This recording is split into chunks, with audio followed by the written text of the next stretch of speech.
భారతదేశాన్ని పాకిస్తాన్ కవ్విస్తోంది. ఒక పక్కన మొన్ననే జరిగినటువంటి పరిణామాలు చూసాం. సర్క్రిక్ జలసంధి దగ్గర వాళ్ళు అక్కడ యుద్ధ విన్యాసాలకు ప్రిపేర్ అయితే మనోళ్ళు 11వ తారీఖు దాకా ఇంకా చేస్తూనే ఉన్నారు. అంటే ఆ పరిసరాలకు పాకిస్తాన్ రావడానికి కూడా భయపడే స్థాయిలో వెంటాడి వేటాడుతున్నారు. అట్లా అక్కడ ఒక పక్కన కవ్వింపులు అవి పూర్తయినాయి.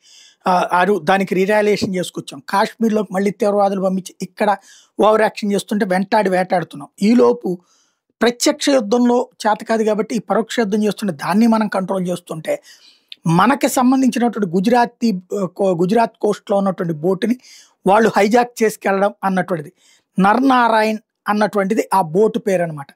దాన్ని తాజాగా వీళ్ళు పట్టుకుపోయారు.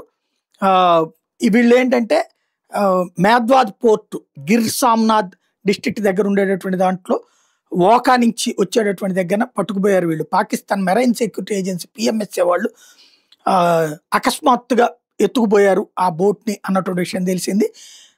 ప్రాథమికంగా ఇప్పుడు అది నిన్ననే మనం ప్రస్తావించుకున్నాం, కవ్విస్తోంది అన్నటువంటిది. అందులో ఇప్పుడు తాజాగా తేలింది ఏంటంటే 7 ఇండియన్ ఫిషర్మెన్స్ అందులో ఉన్నారు.